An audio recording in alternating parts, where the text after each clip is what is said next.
guys, and welcome to the first part of this week's Coffee and Hero show, where we'll be going through all the new graphic novels into the store. It's going to be a case of jumping pretty much straight in, as there's loads to get through. In fact, just before that, just a quick thanks to everybody who came to the signing on Saturday with David Embore. I think you'll all agree David was an absolute gentleman, and a really good time was had by all. And he's definitely a name to keep an eye out for in the next couple of years. He let us into a couple of little secrets about things that he has in the pipeline, and his career's about to go off in a big way. So definitely keep an eye out for that. We will be announcing another signing hopefully this week. We have another one coming up in November, which is going to be a twofer, a writer and an artist. But more details will come from that in the next couple of days, as I say. As well, I've also completely redone the sales section in the store. So to be honest, it was a little bit of an afterthought for a while there. It was a couple of orange stickers, one scored out, the graphics weren't even bagged. But I've changed all that. Everything's bagged now, and now it's priced, but then there's a 10% off, 20% off, and 30% off. We've also increased the stock in it by about 50 graphic novels as well. So really invested a lot of time into that, and hopefully you guys will see good value there as well.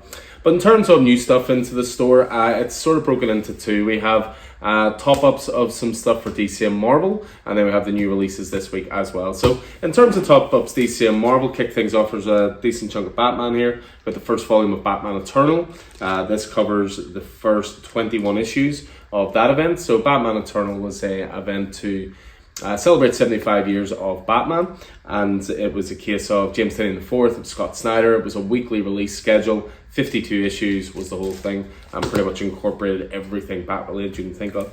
Batman the Imposter is up next. This is from Matt Santon and Andrea Sorrentino. This was a great book, so it was very streamlined Batman, came through DC Black Label, completely self-contained, and definitely has more than a little touch of the Pattinson Batman about it. A little bit of Deathstroke for you next. We have a couple of volume ones here. So volume one, first of all, from the Rebirth universe, which is Christopher Priest, Carlo Paglian on art. That covers the first 6 issues of that.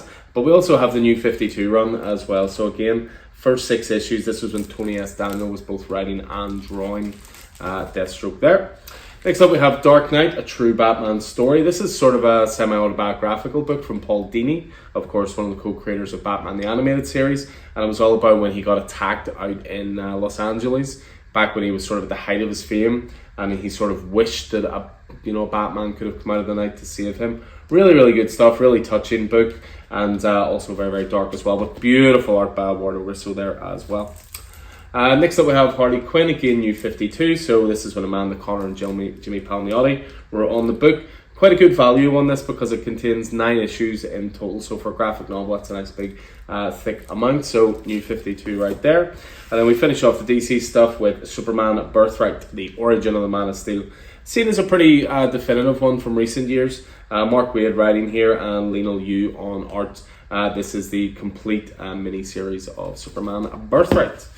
We move away from that and on to the Marvel side of things. So in terms of Marvel, it's a good remix, some events, some X-Men stuff, a little bit of Deadpool as well. So first off, we have X-Men The Messiah Complex. So this was an event set after House of M, Decimation and Endangered Species as well. So this collects the whole thing. So the X-Men issues, the Uncanny X-Men issues, the new X-Men issues, and the X-Factor issues as well. Another big event from recent years was Avengers vs. X-Men. So Brian Michael Bendis, Jason Aaron, John Romita Jr., Olivier Coipel, Andy Kubert, an absolute who's who of absolutely brilliant artists and writers working on this. This contains all 13 issues of the event. Next event was Avengers X-Men Axis as well. So this was an event written by Rick Remender. It was Andy Kubert on art, Lionel Yu as well, Terry Dodson, Jim Chung. Again, loads of top-level creators working on that, and that contains the complete 9 issues of that mini-series, or maxi-series. Civil War, to this day, still the biggest-selling Marvel graphic novel in history. And this, of course, was Captain America versus Iron Man, so to speak. So this contains the entire event, all 7 issues there. As I said, good wee chunk of Deadpool here. So first of all, we've got the Marvel Platinum, the definitive Deadpool.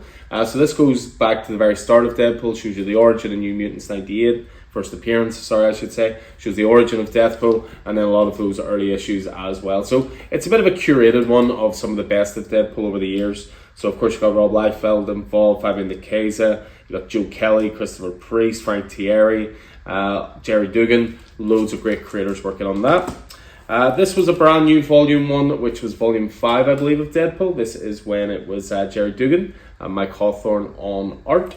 So that was the first 5 issues of that run. From Cullen Bunn, we have Deadpool Back in Black. This was a 5-issue miniseries, and this is Back in Black. This is what if Deadpool had have gotten this symbiote as opposed to Spider-Man. We have Deadpool versus Carnage. So this was a 4-issue miniseries, but this also contains the Superior Carnage Annual as well.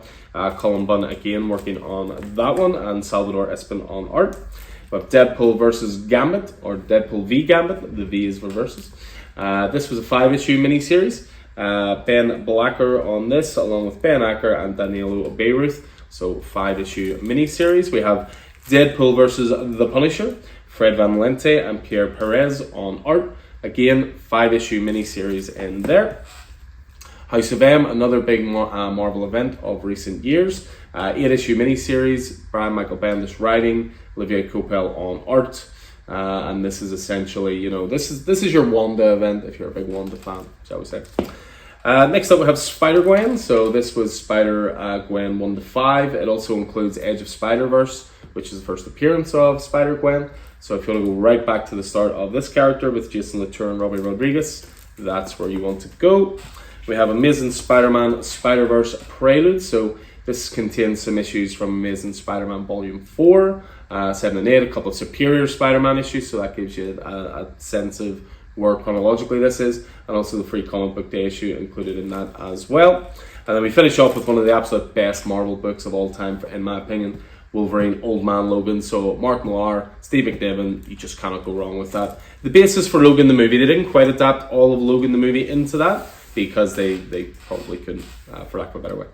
But then in terms of new releases coming to us this week, so we have One Punch Man volume coming in, so volume 24. We just recently got in more One Piece there as well. Again, expanded the manga section where we can, so worth checking that out. First up is a graphic novel I've been waiting a while for it to come in. DC did a series of these Year 1 books. Obviously Batman Year 1's the most well known, but they did a Nightwing Year 1, they did a Robin Year 1 now, and they did a Batgirl Year 1. And there looks like they're starting to get reprinted, which is great to see. So written by Scott Beatty and Chuck Dixon, and drawn by Marcus Martin and Alvaro Lopez as well. So I'm really looking forward to digging into that myself. It's been a while since I've read it. One of the things I focused on with the order from Diamond this week was lots of number 1s for the image section. So you'll see a little theme running through here, because we have certain volumes on the shelves, but not the number 1s. Really annoy me. So Firepower number 1. So kick things off with Robert Kirkman, Chris Sammy's fantastic Kung Fu epic. Really, really great series. It's coming to an end with issue 30. So it's as far as about issue 27 at the moment, 27, 28. So therefore, perfect time to jump into it because the end is in sight. Next up we have Fatale Volume 1. So Brubaker and Phillips, you've heard me talk about them once or twice. And this was a fantastic sort of Femme Fatale meets Cthulhu meets noir book. I believe it was 4 volumes in total. It was around 24 issues or so. Death Chases Me, Volume 1 in stock this week. Farmhand from Rob Guillory, of course co-creator of Chew, one of my favourite series. This is his creator-owned book where he both writes and draws. Really, really good stuff. Again, we have Volume 2 and 3 on the shelf. Needed Volume 1. Carnage Reigns hits this week. So this was an event recently that ran through a couple of different books. So in here you have the Carnage Reigns Alpha issue, the Miles Morales issues, the Carnage issues, the Red Goblin issue, and then Carnage Reigns Omega. Like so, Alex Packnadell, Cody Ziegler working on this for Federico Vincentini as well. We recently got in the, I think it was Captain Marvel Saga of Monica Rambeau. So now I have Captain Marvel's Saga of Carol Danvers. So this collects some of the best Carol Danvers stories from recent times. So collects Captain Marvel 1 to 8, and this was the Kelly Sue DeConnick run, I believe, and issue 17. And it also has the 5-issue miniseries, The Life of Captain Marvel. We're back in at those Image number 1, so we have a Birthright in this week. Again, 10 volumes, I believe, 10 or 11 volumes in total. Joshua Williamson and Andrew Bressan. I've talked extensively about this before. Brilliant book about a dad who unfortunately loses his son in the woods one day. His marriage dissolves, his wife can never forgive him, no trace of the boy anywhere. And then 2 years later, a huge barbarian turns up with the same DNA, and it turns out that that's his son. So what happened in those 2 years, and how did he go from being like a 10-year-old kid to an absolute sort of built barbarian? Brilliant book, but that's the Volume 1 back in stock. Joker Man Who Stopped Laughing, we sold out of this last week, so we've got this back in stock. So again, Matthew Rosenberg, Carmine Domenico, and Francesco Francavilla doing art in that. Vanish, which is Rand Stegman and Donny Cates' love letter to Image in the 90s, hits its volume 2 this week, so volume 1's on the shelf, of course. So if you want to enjoy their superhero epic, that is that this week. We have Thor. I think this qualifies as possibly the end of the Donny Cates stuff. Yeah, I'm pretty sure it does. So issues 31 to 35 and material from the Thor annual. Joined in this co-writing by Torun Grombeck, and then you've got Nick Klein doing art as well, and Juan Gideon. Another Image number 1 back in stock this week is Stillwater, Chip Zdarsky and Ramon Perez's brilliant book, horror book, 18 issues in total or 3 trades, about a town that if you live in it, you can never die. Not only can you never die, you never age. Really, really good stuff. New volume of Star Wars this week, which is Star Wars Quests of the Force. This covers the current Star Wars run, issues 31 to 36. Charles Soule continuing to lay the groundwork here. This is the last story arc before the current one going on at the moment, which is Dark Droids. Next up is a 5-issue miniseries, Silver Surfer Ghostlight.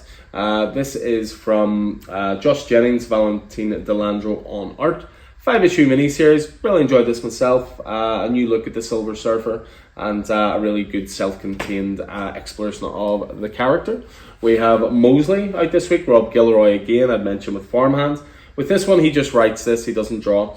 Sam Lofty is on art here. But this is an interesting book, interestingly timed book, because it's all about the dangers and the rise of AI versus, old school human thought. Mentioned Monica Rambeau before, here we are again. So this was a mini-series, Monica Rambeau Photon. This was 5 issues in total from Eve L. Ewing and Luca Maresca. We've got guest appearances in this from Captain America, from Thor, from She-Hulk, Black Knight. Mighty Morphin Power Rangers Recharged. So this is essentially Power Rangers from issue 100, which has been the recent thing. So this is a volume 1. This is essentially a jumping on point if you want to get into Power Rangers. So volume 1, Rand Parrott, Melissa Flores working on this one, and contains issues 100, 101 and 102, although issue 100 was like a quadruple sized issue or something like that.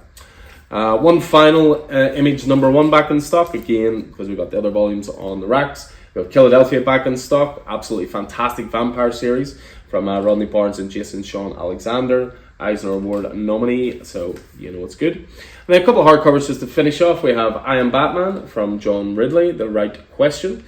Christian Duce and Carl Moster on art for this one. This is volume 3. Again, we've got volumes 1 and 2 on the shelf. This is your Jace Fox Batman that sort of came out of the events of Future State. And we finish off, and I can finally almost take a breath, with Harley Quinn Task Force XX. So this is from the current Harley Quinn run. This covers issues 18 to 21, also the Harley Quinn annual, and also the prequel story Night Ninjas at the Arcade from Shadow Warzone number 1. So Stephanie Phillips continuing on there with George Duarte on art. Ambry. So yeah, as you can see, it has been a pretty big week, and I need to jump straight into the organising now because the delivery only arrived at 4 o'clock yesterday, which is very late for a delivery on a Monday. But it is a slightly quieter week as well, as I say, with single issues. There are a few that didn't ship this week, but I'll get into all of those details more when I get into the single issue video, so check back later for that. As ever, hope you enjoyed this, getting a little look at what has come into the store this week. Hope you're staying safe out there, and I look forward to seeing you in store soon. Take it easy.